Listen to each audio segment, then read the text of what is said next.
ಅದರ ಕೆಲಸ ಮಾಡುವಂಥ ಪಾಪ ಉಪನ್ಯಾಸಕರು 544 ಜನ. ಅವ್ರು ಎಷ್ಟೋ ಜನ ಪಾಪ ನಮ್ಮದಿಂದ ಆಗ್ತದೆ ಅನುದಾನ, ನಾಳೆ ಆಗ್ತದೆ, ರಿಟೈರು ಆದರು, ಎಲ್ಲನೂ ಆದರು. ಯಾಕೆ ಪದವಿ ಪೂರ್ವ ಮಾಡಲಿಲ್ಲ, 20 ವರ್ಷ ಮಾಡಿಲ್ಲ, ಈಗ ಮಾಡೋ ವಿಚಾರದಾಗೂ ಇಲ್ಲ ಅವರು. ಯಾವ ಅಧಿಕಾರಿ ಹೇಳ್ತಾನೆ, ಹೆಸರು ಹೇಳಕ್ಕೆ ಹೇಳೋ ಬಯಸೋದವ, ಹಿರಿಯ ಅಧಿಕಾರಿ ಹೇಳ್ತಾನವ ಮನುಷ್ಯ. ಇದು ಹಳೆ ವಿಷಯ. PU ಕಾಲೇಜುಗಳು ಪ್ರತ್ಯೇಕವಾದಾಗಲೇ ಇದನ್ನು ಬಗೆಹರಿಸಿಕೊಳ್ಳಬೇಕಿತ್ತು.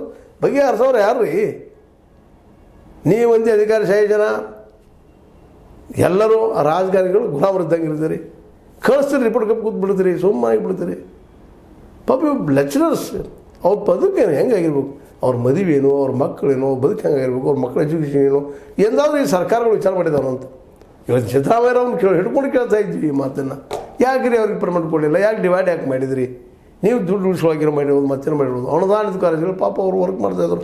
ನೀವು ಒಂದೇ ಅನುದಾನ ಗ್ರ್ಯಾಂಟ್ ಮಾಡಿದ್ರೆ ಸಹಿತ ಮ್ಯಾನೇಜ್ಮೆಂಟ್ ಕೋಟ ಮಂದಿ ಭಾಳ ಸುಮಾರು ಇವರು. ಅದು 2 ಮಾತಿಲ್ಲ, ನಮ್ಗೆ ದುಡ್ಡು ಕೊಡಲಾರ್ದು ಯಾರನ್ನೂ ಅಪಾಯಿಂಟ್ ಮಾಡೋದಿಲ್ಲ ಅವರು. ಅದೊಂದು ದೊಡ್ಡ ಹೋರಾಟ, ಅದು ಬೇರೆ. ಅಟ್ಲೀಸ್ಟ್ ಅದು ಸ್ಯಾಂಕ್ಷನ್ ಮಾಡಿ ಅದನ್ನು ದುಡ್ಡನ್ನು ಕೊಡ್ತಿದ್ದು ಪಾಪ ಅವರು ಲೆಕ್ಚರ್ಸ್ಗಳು. ತಮ್ಮ ಪೇಮೆಂಟ್ ಅವ್ರಿಗೆ ಕಟ್ ಮಾಡಿ ಎಷ್ಟು ಜನ ಇಲ್ಲರಿ ಪಾಪ ಕೊಟ್ಟು ಹೋಗುವಂಥದ್ದು. ಅನುದಾನ ಇಲ್ಲ, ಒದ್ದಾಟ.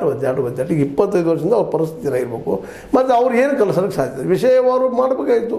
PUC 2 ಬಂತು, ಆರ್ಟ್ಸ್ ಬಂತು, ಸೈನ್ಸ್ ಬಂತು, ಕಾಮರ್ಸ್ ಬಂತು, 3. ಆ 3 ಅಂದ್ರೆ ಯಾವ ಸಬ್ಜೆಕ್ಟು ಒಬ್ಬರು 3 ಮಂದಿ ಇರ್ತಾರಂತ ಪ್ರತಿಯೊಂದು ಕಾಲೇಜಲ್ಲಿ ರಿಪೋರ್ಟ್ನಲ್ಲಿ ಹೇಳ್ತಾ ಇದ್ದಾರೆ ಸ್ಪಷ್ಟವಾಗಿ.